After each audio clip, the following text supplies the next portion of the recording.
So Ninja Gaiden, our new character Kasumi, you can change her hairstyle. I personally like her in a braid because that's just the normal way she looks, and that's how we're gonna play as her. But she is a new download character in the new update for Razor's Edge on the Wii U, and we are gonna do the first mission with her, and it's gonna be fucking epic.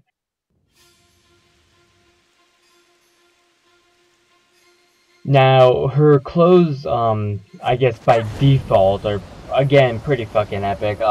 Just with the blue, almost like scarf bandana thing, and just black Knight Rider killing clothes. But, anyways, just into Kasumi as a character, in my opinion, she is the best other than Ryu. And her skill set, I don't know, maybe it's just me, I'm pressing the right buttons, but I just destroy with her better than any other character so far. I mean, to the point where I'm able to use shurikens and they fucking do something. Like, really, for the most part, the only reason I can see even using shurikens is, I guess, just for, like, a combo, to keep a combo going or to break a chain or something. And that's literally, I think, the only reason shurikens are even in the game. I mean, I could be wrong, maybe I'm not using them right, but I just never be able to use them.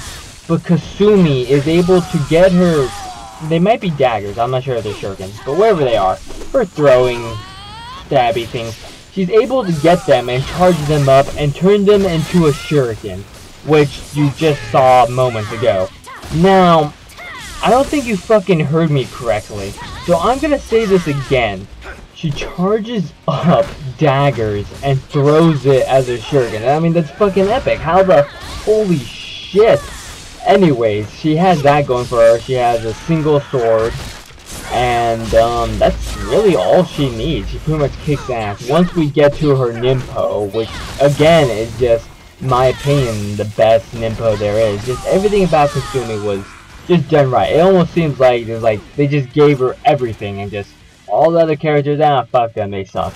And that's really what it felt like while playing as her. She's just such a kick-ass character, and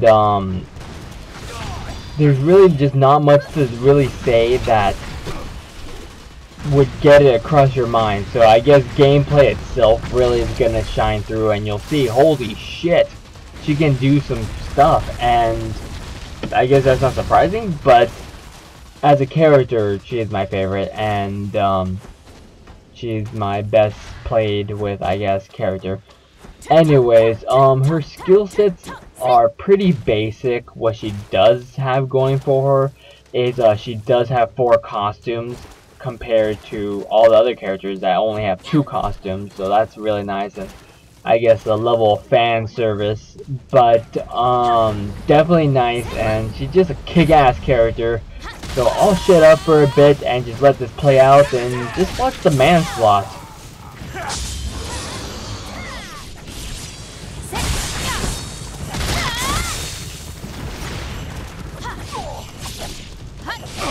You're dead!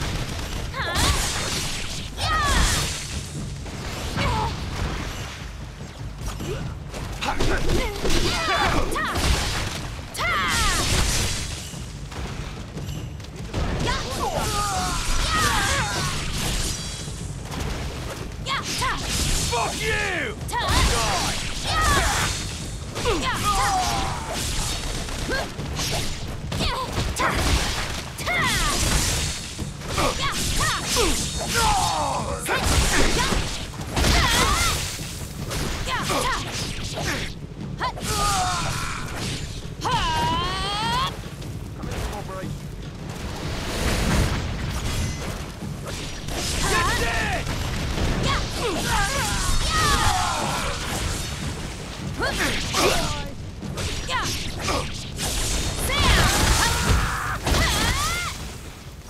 Anyways, I guess I'm gonna bring a point about, now that, I'm pretty sure all the characters that they're gonna release are released.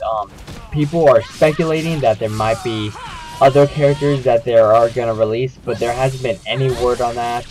So I'm assuming Kasumi is the last one, but who knows, they might even surprise us. But Anyways, now that we have what seems to be the basic set of characters for Ninja Gaiden Razor Edge, I want to talk about them individually, and I guess the kind of classes they go into. So Ryu is pretty much the all-around, roundabout character with different play styles according to the weapons that he uses and the weapons I guess you can earn and gain. His magic, again, he has a certain amount of Nimpo that, again, is really based on your premise of what you like and what you don't like. And so Ryu is a great roundabout character, and being the main... Okay, I have to stop here because I just used Kasumi's Nimpo. Basically, it's some kind of Sakura beam that I shoot out of my palm, and if you point in the opposite or any other direction, you will actually curve the beam and decapitate anyone in its sight. And that is actually leveled up, so it goes further. So really, at a certain point, it'll just go the entire stage and just fucking cut everything in half. And again, it's my favorite Nimpo in the game so far, and it's just probably the most devastating one out there, again, so far. But going back to what I was getting at before I was distracted by the awesomeness of that, so Ryu is really a basic character, and he's the main character of Ninja Gaiden, so it makes sense that he would be the most roundabout character. Then we have Ayane, who in my opinion is more for, I guess, the pros of the game. You really need to know how to do combos and dodge well with her to really make her effective, in my opinion. Button mashing and all that other just kind of noobish combos really don't go too far with her. You really need to learn combos with her. And so she's more of a character that I guess appeals to pros and really true hardcore gamers.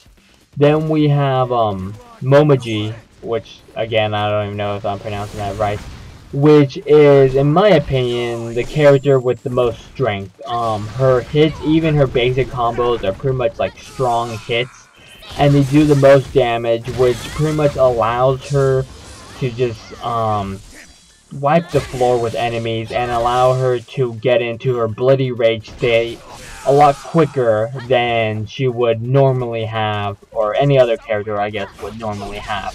So she's a good character if you just like going in and just thrashing the shit out of stuff. It doesn't take too much to learn her combos. She pulls them off really easily.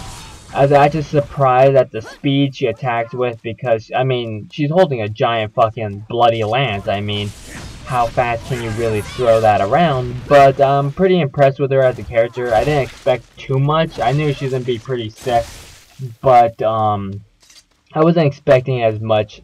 But she is a really good character, and her Nimpo has 2 effects, possibly 3. I could be wrong on the third one. The first one is, well, it defends you, and I believe your attacks go up and speed go up. I'm not sure on that one, but it definitely defends you. And if you do it again, or press X and I think Y, or maybe B and Y, something, one of the 2 combinations of like buttons somewhere, you will shoot the fireballs defending you and shoot them at the enemies. And so her Nimpo has a varied amount of effects, whether it be 2 or actually 3. So her Nimpo is pretty good, and she's pretty basic character, but she does have just high levels of strength that are just really good, especially for this type of hack and slash game. Now the final character, Kasumi, for the most part, again, she has some basic, I guess, like offsets and stuff, but I would pinpoint her as the character with the most speed. Even it seems like her running seems to be a little more fast-paced than the other characters. I could be wrong, but for me it just seems like her combos are very fast and quick, and they have an overall damage, but because she attacks so quick, she's able to chain and combo a lot easier than I felt than the other characters. And so I would pin her, I guess, as the speedy character, but she's definitely probably the easiest to use, in my opinion, other than Ryu, which is the basic character. And that's how I personally have labeled the characters. And overall, I mean, they're just all great, amazing characters. There's nothing wrong with it or them.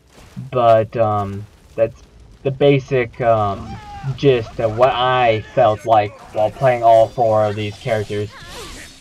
But this is Kasumi, and she's pretty fucking amazing. I mean, she really just kicks ass. As you see, I just took down everything that I've been talking about, but or I just destroyed everything while I was talking. And we even did a boss, and that just took a couple seconds, but definitely now my favorite character in the game, and she really is something to marvel at. And again, out of all the characters, she's the only one with 4 costumes, and she has her HP unlocked all the way to level 5, which I think Momoji had that unlocked too, but holy fuck. Anyways, yeah. I think Ayana's and Ryu's HP were locked. You have to find all the scarabs, basically, to unlock the ability to, get them. I could be wrong, but I'm pretty sure the 2, I guess, download characters pretty much already have their HP guard, unlocked. You just have to buy them with, your karma points. But that is the gist, I guess, of what I wanted to say. So I'll let this play out again for a little bit longer, and just watch Kasumi kick some ass.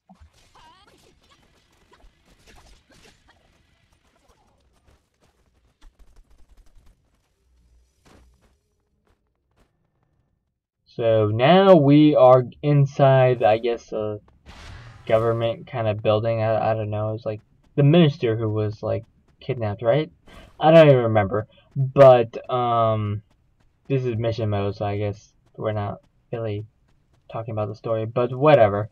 For the most part, I'm gonna be trying to do all the missions with all the characters, and that's pretty much the point I'm doing with this. But I'm not doing it for the highest score. And the Crystal Skull challenges, I hope at a certain point I can just do separate videos of those. I would try and attempt them, but the fact that I barely beat like one of them pretty much just assures the fact that I would just fail on every other one. So once I'm better, I guess, hopefully I will be able to do those. And the scarab, as far as I guess like scarabs go, I'm gonna try and get them all. For the most part, they're pretty basic to find, and throughout one play of the story so far, I found about 30 or 40 of them. There's about 50, I believe, and I mean, they're pretty basic to find, and they're not too difficult to the point where you actually like need a guide. But there are some tricky ones, and for the most part, I haven't even got them all. But I will try and show them as I'm doing missions, the basic ones that I just know are right there and I can just easily get. There's other ones that you kind of have to work for, but again, they're very simple and pretty easy just to get to. But let's continue. So I hate this Astard with like a passion, and it really pisses me off. I have to fight him regardless. I'm not starting off too good. Basically, I said this throughout all the videos, but it's just almost like a dance, I guess. It's like there's a whole bunch of parries and side steps and stuff. So basically, you defend, let them hit you twice, and then counterattack is really what you do. Now, there's 2 parts to this. There is the weak counterattack and the strong counterattack. If he does 2 slices and he's about to do a 3rd strong, you sidestep and attack him with a whole bunch of weak attacks. If he does a strong attack or a weak and a strong, then you need to parry it with the strong and then try again. Sometimes you can go sidestepping and counter him and do damage, but to a degree there's a high level of skill involved with that. And so really just doing the way I said it would probably be the easiest, but I mean, if you want a pro style it, then I guess you can, and just come up with your own strategy. Anyways, I guess that's just a minor insight from my part. But another thing is his attack with, I guess, the red hand of death. He'll grab you in the head and stab you, and that's not good. But let's destroy his body, and we win. So that's pretty much the gist of this battle. We won, got a B, that's pretty good, and stay tuned for more missions.